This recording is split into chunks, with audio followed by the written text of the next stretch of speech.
Alhamdulillah, pada kesempatan kali ini kami kelompok 4 akan membahas tentang Muhammad sebagai pelaku bisnis dalam mata kuliah praktek perbankan dan bisnis yang diampu oleh dosen Bunda Nur Untuk yang Faedah. pertama ada perdagangan pada zaman Arab kuno.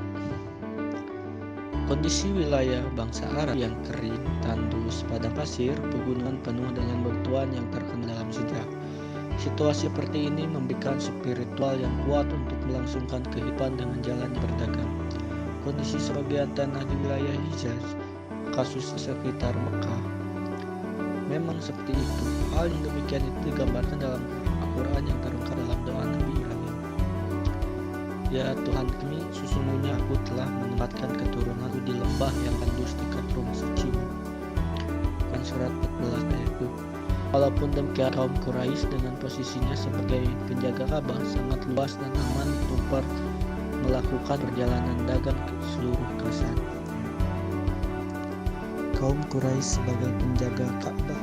Kaum Quraisy yang merupakan suku asal Nabi Muhammad memiliki kehormatan untuk menjadi penjaga Ka'bah dan melaksanakan kewenangan keagamaan paling tinggi dibandingkan dengan suku-suku yang lain.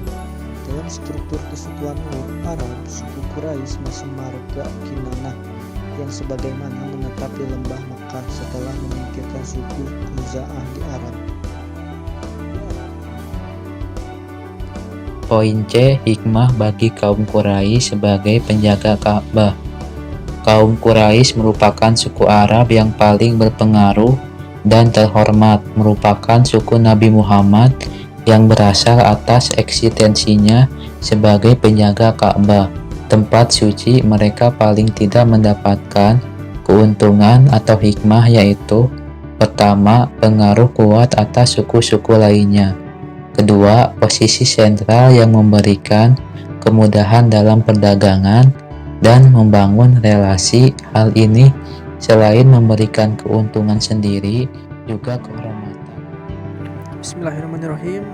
Selanjutnya memasuki materi yang keempat, yakni mengenai masa kelahiran dan masa kecil Nabi Muhammad SAW. Nabi Muhammad merupakan nabi akhir zaman yang lahir di Mekah pada tahun Gajah atau sekitar 570 Masehi.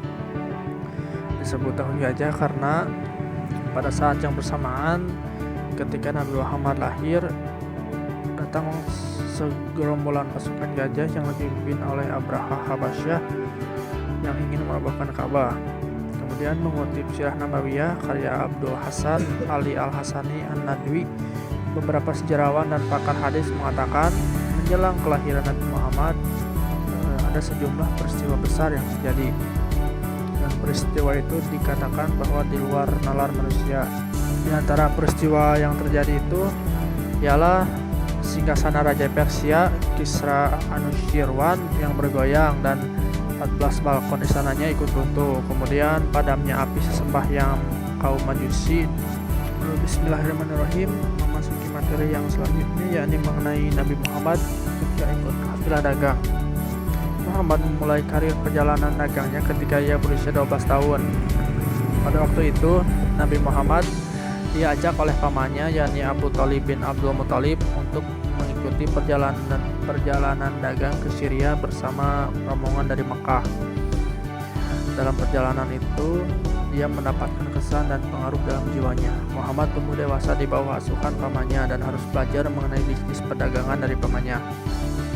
Ketika dewasa dan menyadari bahwa pamannya bukanlah orang berada serta memiliki keluarga besar yang harus dinafkahi, Muhammad pun memulai dagang sendiri di kota Mekah. Dia melakukan bisnis pada taraf kecil dengan cara membeli barang-barang dari satu pasar lalu menjualnya pada orang lain.